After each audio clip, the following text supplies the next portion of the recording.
tey pharmaciens yi ñoo dajale ñi jiite pharmaciens yi muy ordre syndicat direction de la pharmacie ak ministère du commerce ñëw ngir waxtaan ci li nga xam ne ñu ngi koy dund ay at a ngi nii mooy lan mooy inspecteur du commerce bi dina jaar pharmacie yenn saa ñu yàgg fa lool dafa 4 heures de temps 3 heures de temps pour seet ndax am na garab bu périmé pour seet ndagam prix yi yokkuñu ci dërëm wala ñaar dërëm ñu jàpp ni nag ne tey jii pharmacien bi ministère du commerce ñoo bokk liggéey mooy lan kenn moo leen fi nekkal mooy kiy jëfandikoo garab bi muy askan bi loolu boo ko seetee ñoo bokk li ñuy def mais bu ñu seetee que ne ministère du commerce dafa jàppi privé bi ki nga xamante ni rek bu ñu soxlaa xaalis foo ñu seet si ko lu tax ñu waxee que noonu mooy bu ñu duggee si téeméeri pharmacie daanaka téeméeri pharmacie yëpp bu ñu fay jógee dinañ leen bindal ni fay leen si li nga xam ne nag état bi moom moo ko fi teg muy jaay garab au détail bi ko état bi indee mu sonal pharmacien bi mais pharmacien bi nangu ko mais yenn saa yi fan la fi ñuy sonale mooy dërëm bi ñaar dërëm bi lu tax wecc woo ko nit ki alors que gisoo ko pour wecc ko nit ki ba tax na li ñu am solo pour ñun mooy ñu boole woon xalaat yi réviser taxes yi réviser arrêté yeeg kii pour que ñun ñëpp ñu bokk def liggéey bi nga xam ne dina mën jëriñ askan bi te ñu bañ a jàppante maanaam inspecteur du commerce mën jàpp pharmacien bi comme trafiquant comme délinquant bi nga xam ne daf fi nekk tey di naxe wala di yokk ay prix wala di jaay ay garab yu dul noonu. Mais vous savez, l'activité pharmaceutique est multidimensionnelle. Je pense que si on en juge les différents enjeux qui interviennent dans le cadre de l'exercice du pharmacien, donc on retrouve la dimension économique, la dimension sociale, la dimension santé et la dimension pratiquement environnementale. Donc de ce point de vue, le pharmacien se trouve en face vraiment de plusieurs activités à mener et qui recoupent un peu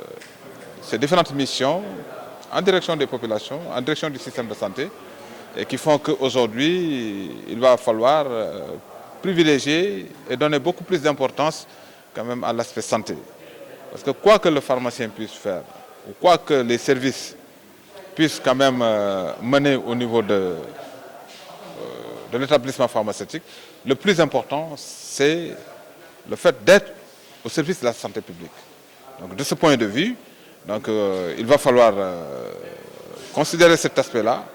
pour pouvoir quand même attribuer à l'établissement pharmaceutique un statut qui lui permet de jouer pleinement son rôle et de faire de telle sorte que la prise en charge des besoins de la population puisse quand même être assurée à temps réel. Maintenant, demander un statut constitue en fait une préoccupation majeure parce que le statut de l'établissement pharmaceutique n'est pas clair comme c'est le cas des établissements de santé. Aujourd'hui, quand un médecin ou bien un professionnel de la santé fait une erreur, au lieu d'être poursuivi d'une certaine façon ou bien de manière directe, il y a en fait un peu la couverture de l'établissement de santé qui fait qu'aujourd'hui, donc, il y a une certaine protection. Alors, c'est ça qui a justifié le pourquoi, dans le cadre de la révision de nos textes, nous avons jugé nécessaire quand même trouver une brèche pour pouvoir quand même attribuer à l'établissement un statut particulier qui pourra permettre aux pharmaciens de pouvoir se déployer correctement et de faire de telle sorte que ces missions s'accomplissent sans que ça ne soit aliéné d'une façon ou d'une autre. Les complaintes, elles sont relatives aux tracasseries avec le ministère du Commerce. Bon, c'est l'objet, en tout cas, de la rencontre d'aujourd'hui. C'est vrai, donc il y a des complaintes, mais le ministère de la Santé, il est un peu l'arbitre par rapport à l'accessibilité aux médicaments, parce que son rôle, c'est de disponibiliser des médicaments de qualité et accessibles géographiquement et financièrement. Maintenant, dans ce rôle-là, il délègue un peu le secteur privé pharmaceutique la responsabilité de disponibiliser des médicaments, et ça se fait au Sénégal à hauteur de 80%. Et dans cette pratique, des fois, il y a quelques grincements dedans entre le commerce qui joue son rôle régalien de contrôle des prix, et de contrôle de la régularité des denrées, de toutes sortes de produits, je dirais, et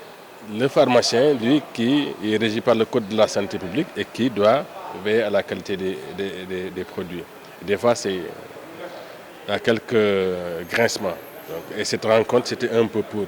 diagnostiquer la situation et surtout se projeter pour des solutions durables. Nous pensons que nous avons tous les mêmes cibles, aussi bien le commerce que la santé. On agit pour que des médicaments de qualité soient disponibles et soient accessibles. Le pharmacien également, il n'est pas extraordinaire. Il est un Sénégalais qui est régi par des lois. Il doit travailler en respectant ces lois. Donc maintenant, si on travaille de façon intelligente sur les textes qui régissent cette profession,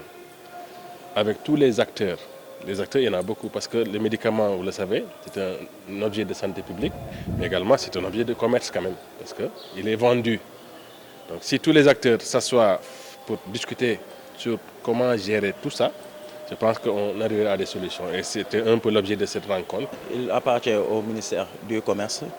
de surveiller l'ensemble des transactions qui se font dans tous les secteurs du commerce d'une manière générale, qu'il s'agisse de la pharmacie ou d'autres secteurs touchant au commerce. Il se trouve que le secteur de la pharmacie de Saint-Louis est un peu gêné par le statut de commerçant qui les gêne un peu. On a essayé d'arrondir les angles en disant qu'à partir du moment où ils sont assujettis à l'obligation de s'inscrire au registre du commerce et du crédit immobilier, à partir du moment où ils posent un certain nombre d'actes ayant pour but un gain ou au moins d'avoir un profit sur des produits qu'ils mettent au bénéfice du consommateur sénégalais, l'État charge le service du commerce à travers la direction du commerce intérieur de surveiller la régularité de ces opérations relativement aux prix qui sont pratiqués par ces officines pharmaceutiques-là et par rapport à la qualité des produits qui sont offerts aux consommateurs. Et dans ce registre-là, que des inspections sont périodiquement faites au niveau de ces officines. Et parfois, il se trouve qu'il y ait des sanctions. Comme nous l'avons dit, le ministère du commerce, ci benn bànqaasam bu ñuy wax direction commerce intérieur, dafay surveiller njënd ak njaay mi ci dëkk bi yëpp. Muy li nga xam dafa concerné lu ñu jëfandikoo wala mu jëm ci mala yi dafay fekk suñu équipe bi dañuy dem sur le terrain dem ci pharmacie ak dépôt médicaments yi di contrôler par rapport ak njëg yi nga xam ne état bi moom la tënk ne loolu la ñu war a jaayee consommateurs yi est-ce que njëg yooyu ñi ngi koy respecté ci pharmacie yi ak ci yeneen pàcc ci commerce bi ci dëkk bi waaye aussi vérifier est-ce que produit bi nga xam ne ñoom ñi ngi koy jaay consommateur bi est-ce que qualité bi ci nit ki di séntu mi ngi ci produit boobu waaye tamit information maanaam nit ki li muy jël di ko utiliser di ko def ci yaramam moom mu xam lii lan la ce qui fait que yoon dafa leen tënk si loolu lu mu même bu amee beneen làkkit na am mbindum français ci wet gi nga xam nit ki koy utiliser même bu mënul lire it dana mën am ci ku ko jege ku ko mën a liiral ni que lii ngay jëfandikoo de lii ak lii moom moo ci nekk. Bon li ci gën a yaatu mooy respecter prix yi des fois ñu teg ci loo xam ne liñ ci teg yoon nanguwu ko. yoon nangul teg biñ ci teg léeg-léeg du ñàkk produit yi nga fekk yoo xam ni ba mu bañ ko waree utiliser jàll na passé na ak li ñu wax léegi ci wàllum information commerciale maanaam mbind mi ci wàllum français ci yenn produit du ci nekk